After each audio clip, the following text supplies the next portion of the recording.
നമസ്കാരം, ഞാൻ Deepti. Chemmanur international jewellers Kaumudi ഹെഡ്ലൈൻസിലേക്ക് സ്വാഗതം. Powered by ARMC, presented by NCDC. എൻട്രൻസിൽ അപ്പീലിന്.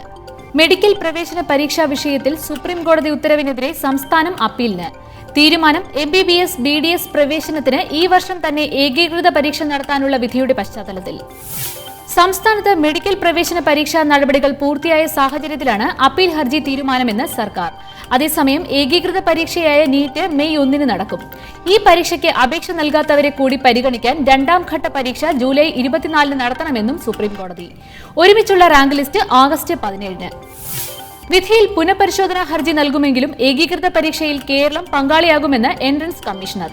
അപ്പീൽ വിധി പ്രതികൂലമായാലും സംസ്ഥാനം പരീക്ഷ എഴുതിയ വിദ്യാർത്ഥികൾക്ക് ഫീസ് തുക തിരികെ ലഭിക്കില്ല. ഇനി നീറ്റ് പരീക്ഷ എഴുതാൻ 1500 രൂപയാണ് അപേക്ഷാ ഫീസ്. MBBS BDS എന്നിവ ഒഴികെയുള്ള 8 കോഴ്സുകളിലേക്ക് പ്രവേശനം കഴിഞ്ഞ ദിവസം സംസ്ഥാന സർക്കാർ നടത്തിയ എൻട്രൻസ് പരീക്ഷ ആധാരമാക്കി തന്നെ.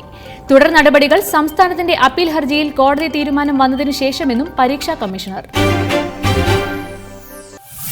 വിധിയെഴുത്തിന്റെ 5ാം ഘട്ടം. പശ്ചിമ ബംഗാളിൽ 5ാം ഘട്ടം നാളെ.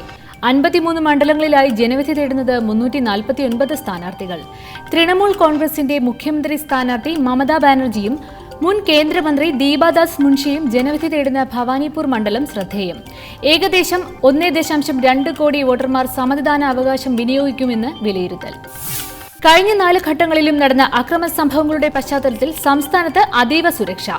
4ാം ഘട്ട തിരഞ്ഞെടുപ്പിൽ ബംഗാളിൽ രേഖപ്പെടുത്തിയത് 80% പോളിംഗ്.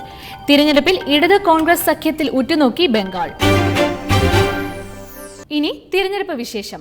അങ്കക്കുറി നിങ്ങൾക്കായി അവതരിപ്പിക്കുന്നത് ക്യൂട്ടി ദ ബ്യൂട്ടി സോപ്പ്. സ്നേഹത്തിൻ നിറകുടം, സുഗന്ധത്തിൻ ഉറവിടം, ക്യൂട്ടി ബ്യൂട്ടി സോപ്പ്.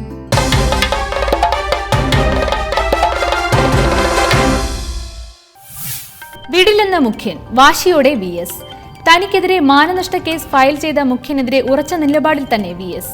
UDF മന്ത്രിമാർ ഉൾപ്പെട്ട കൂടുതൽ അഴിമതി കഥകൾ പുറത്തുവിടുമെന്ന് മുന്നറിയിപ്പ്. VSനെതിരെ മുഖ്യമന്ത്രി നൽകിയ ഹർജി തിരുവനന്തപുരം അഡീഷണൽ ജില്ലാ കോടതി ഇന്ന് പരിഗണിക്കും.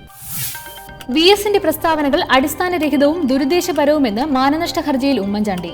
ആരോപണങ്ങൾ മാതൃകാ പെരുമാറ്റച്ചട്ടത്തിന്റെ ലംഘനമെന്ന് കാട്ടി തിരഞ്ഞെടുപ്പ് കമ്മീഷനും പരാതി.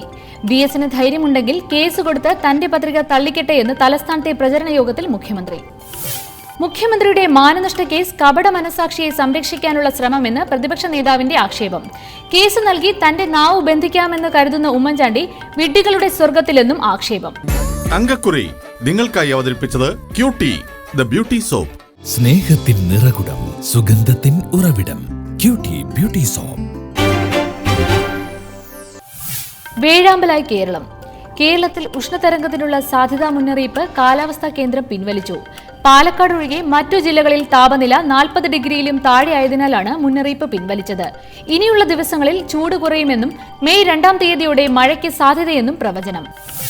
പാലക്കാട് ഇന്നലെ രേഖപ്പെടുത്തിയ ചൂട് 41.1 ഡിഗ്രി സെൽഷ്യസ്. കനത്ത താപനില കണക്കിലെടുത്ത് രാഷ്ട്രീയ പാർട്ടികൾ പകൽ സമയത്തെ റാലികൾ ഒഴിവാക്കണമെന്ന് തിരഞ്ഞെടുപ്പ് commission. Chemmanur international jewellers Kaumudi headlines powered by ARMC, presented by NCDC സമാപിക്കുന്നു. അടുത്ത ഹെഡ്ലൈൻസ് 1 മണിക്കൂറിന് ശേഷം. നമസ്കാരം.